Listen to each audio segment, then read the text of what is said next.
of all generations. And today,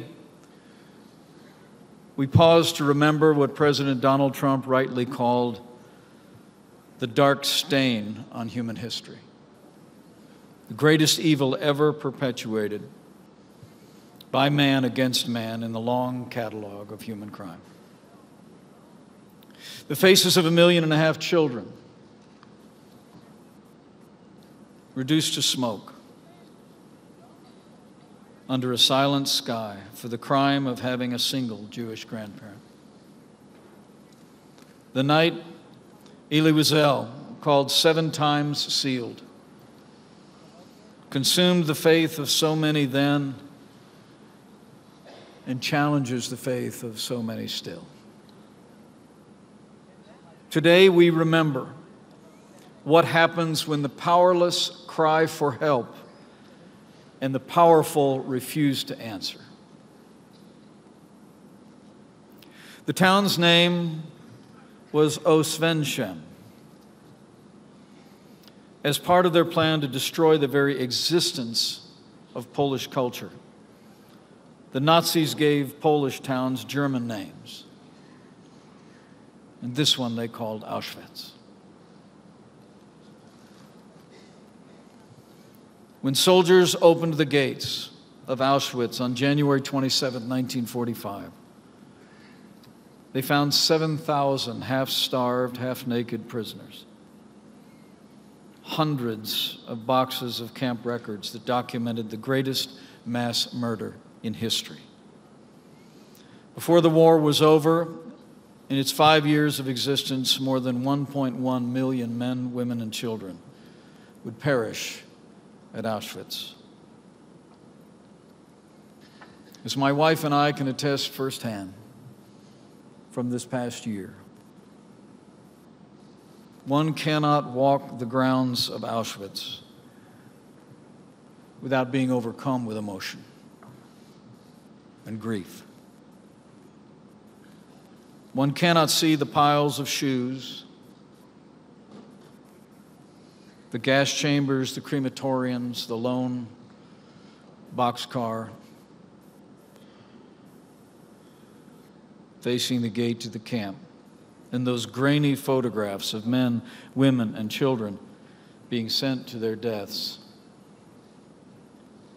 without asking,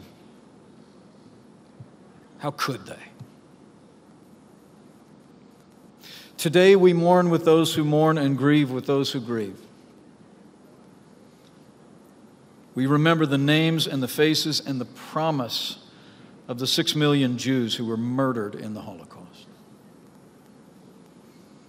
Today, we also pay tribute to those who survived, who all these years have borne witness to that evil and have served mankind by their example.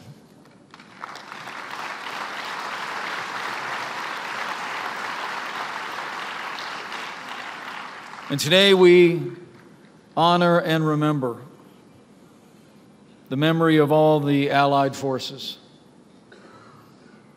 including more than 2 million American soldiers who left hearth and home, suffered appalling casualties, and freed a continent from the grip of tyranny.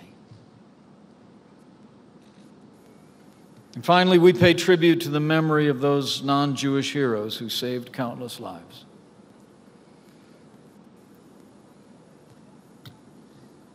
Those the people of Israel call the righteous among the nations. In an age of indifference, they acted. In an age of fear, they showed courage. And their memory and their example should kindle anew the flame of our hearts to do the same in our time.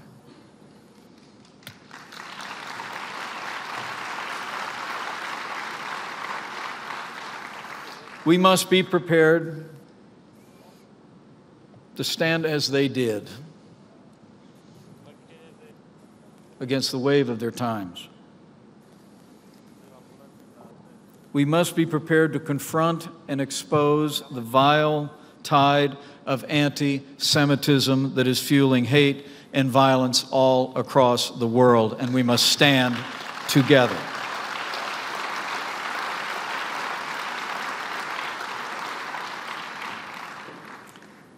In that same spirit,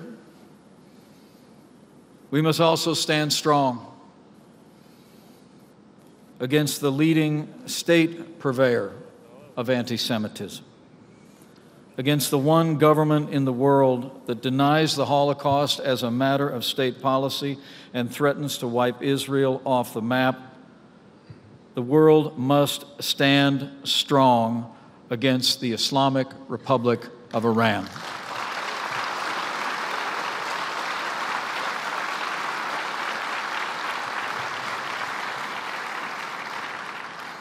And finally, we must have the courage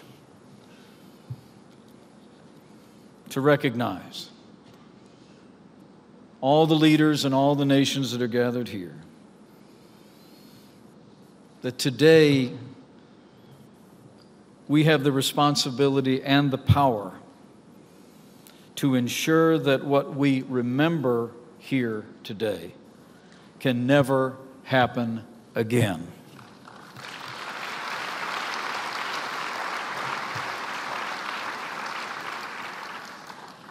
Mr. Prime Minister, as we honor and remember the 6 million Jewish martyrs of the Holocaust, the world can only marvel at the faith and resilience of the Jewish people, who just 3 years after walking in the valley of the shadow of death, rose up from the ashes to reclaim a Jewish future and rebuild the Jewish state.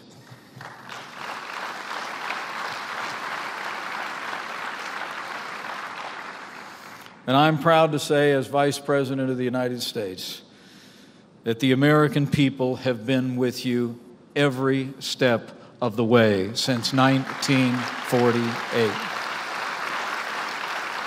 And so we will remain.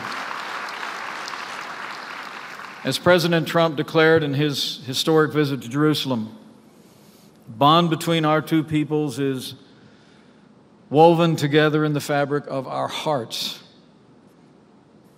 And so it shall always be.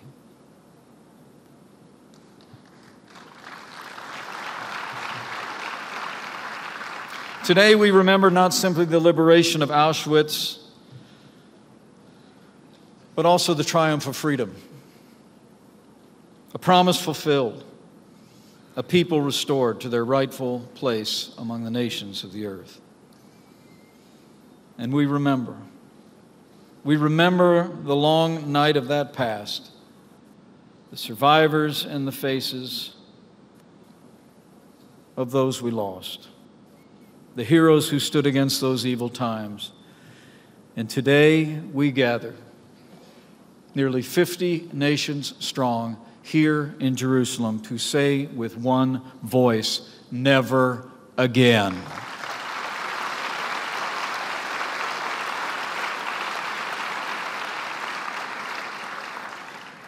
Through pogroms, persecutions, and expulsions in the ghettos, and finally even through the death camps, the Jewish people clung to an ancient promise that He would never leave you or forsake you, and that He would lead this people to inherit the land that He swore to your ancestors that He would give them. And so today, as we bear witness to the strength and the resilience and the faith of the Jewish people, so too we bear witness to God's faithfulness to the Jewish people.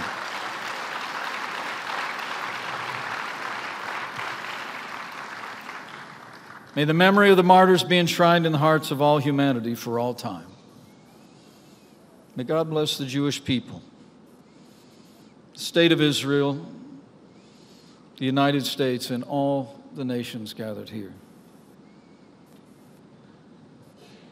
And may He who creates peace in the heavens create peace for us and for all the world. Oseh Shalom Bimro Ma. Huye Aseh Shalom. Aleinu V'Akol Yisrael Vayim Ru. Amen.